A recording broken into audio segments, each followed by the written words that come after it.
If you're exhausted and struggling with PCOS and you are tired of hearing the same advice that never works for you or for any of your friends or your family, stick around because today we are diving into natural science-backed ways to help relieve PCOS symptoms and balance your hormones. Welcome to the Bloom and Well podcast. I'm your host, Dr. Mackenzie, a functional wellness chiropractor specializing in gut, brain, and hormone health. Join me as we explore natural methods for health and wellness, focusing on regulating your nervous system, nurturing your gut-brain axis, exploring the mind-body connection, and getting to the root cause of your chronic illness. So some of you may know my backstory, and I struggled with PCOS for a very, very long time. And I went from doctor to doctor without any relief, and I was put on a bunch of different medications and told to do this and that and lose weight, and it should be easy, and it's calories in, calories out, and blah, blah, blah. It's frustrating. It's frustrating when your doctors are telling you it's easy and this is all you have to do, and this medication's going to help, and then nothing works, right? But by the end of today's episode, you are going to have actionable steps that you can start today that are natural, simple, and easy, and will help you begin to feel better. So let's start off by discussing what PCOS is so that we can better understand it. So if you are unfamiliar, PCOS is polycystic ovary syndrome. This is something that affects millions of women and is one of the most common hormonal disorders that is out there today. Unfortunately, it is typically more than just irregular periods. Sometimes your periods might be really long, sometimes they might be absent, sometimes they might be really short. It can also cause a lot of fatigue and weight gain, acne, anxiety, insomnia, and the list goes on. It feels like it's never ending. But what makes it even more challenging is that no two people will experience PCOS the same way. Right? We all have different bodies. We all have different biochemical makeup, which means that we might have a different set of symptoms. And another weird thing is not all of us are going to have a bunch of cysts on our ovaries, right? Even though it's called polycystic ovary syndrome, right? That means multiple cysts on your ovaries. It sounds crazy, right? But today we're going to talk about some natural ways to help bring your hormones back into balance. So let's get into one of the first and most important areas to focus on when it comes to regulating your hormones. I know that if you are in the PCOS realm, you've more than likely heard about insulin resistance and blood sugar regulation, and PCOS is driven by insulin resistance. They go hand in hand. So making sure that your blood sugar is under control is key. When you have high insulin levels, it's going to mess with your body's ability to balance those hormones like testosterone and estrogen and progesterone. So what do you do about it? How do you start balancing your blood sugar, right?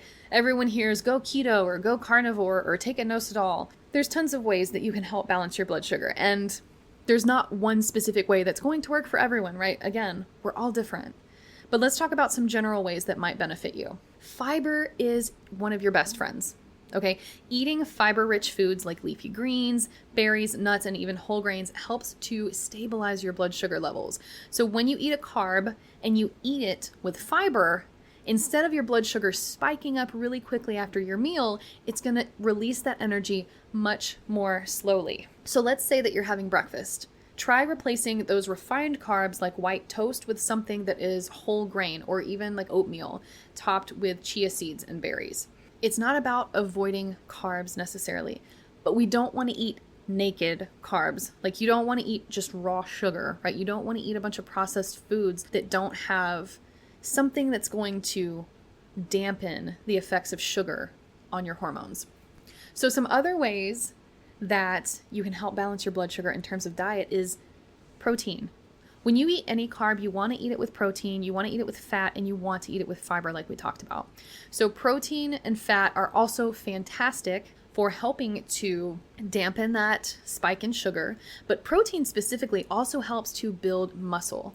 And when you build muscle, your body is more readily able to use the energy that you're putting into your body. Whatever that food is, whatever those carbs are, your body's going to use it. Your muscles are going to burn it, rather than when you have no muscle mass and it kind of floats around in your bloodstream and it struggles to get into your cells, and then you have really high blood sugar and really high insulin and you just feel horrible, right? You feel really fatigued all the time, especially after meals. So making sure that you're altering the way that you eat your meals and you're not eating these naked carbs is going to give your body a much better chance at managing that insulin.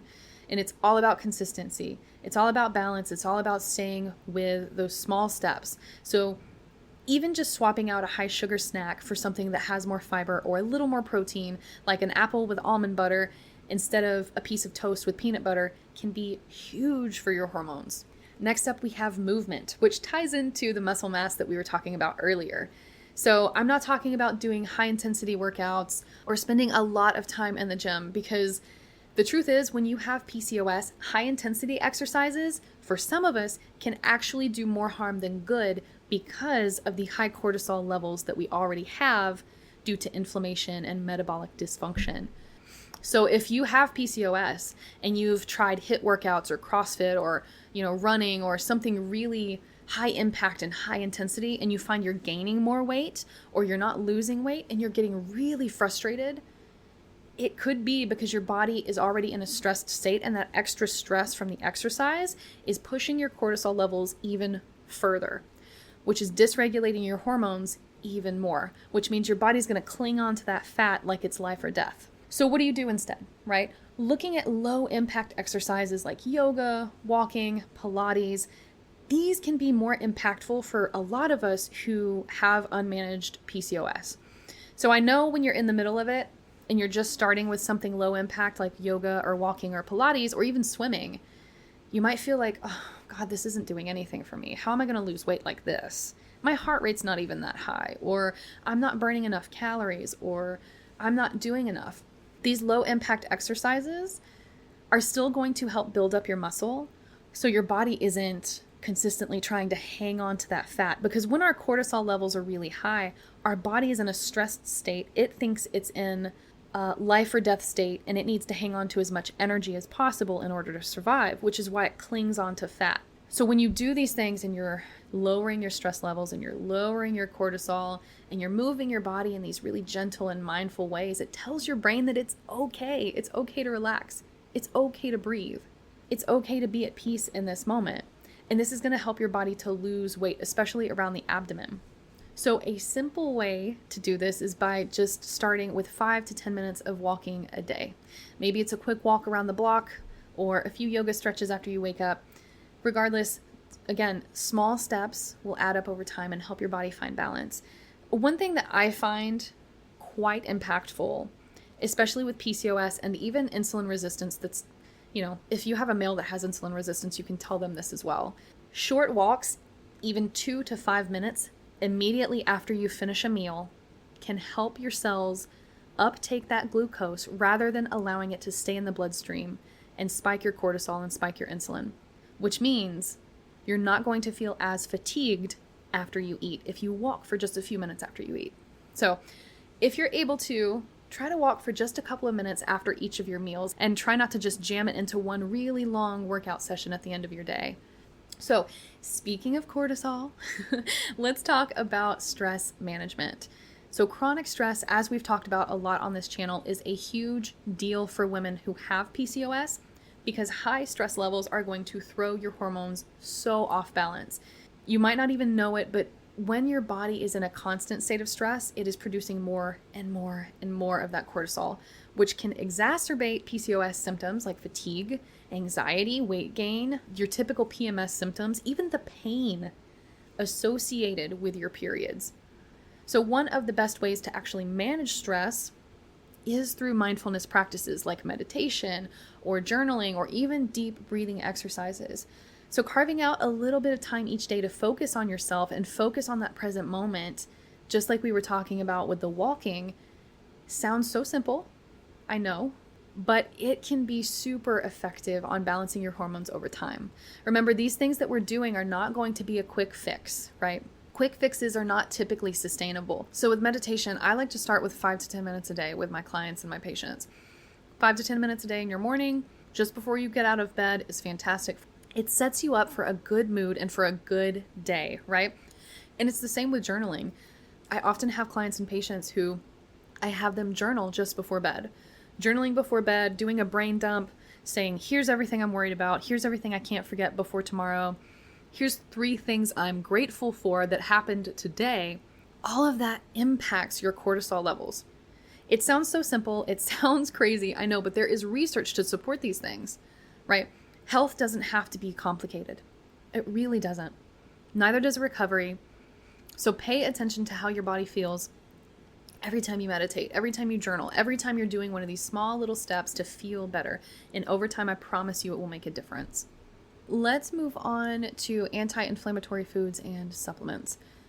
When it comes to PCOS, it is often linked to low-grade inflammation, and that means that it is essential for us to get that inflammation down. Oftentimes that includes dietary changes, like including foods that help to fight inflammation.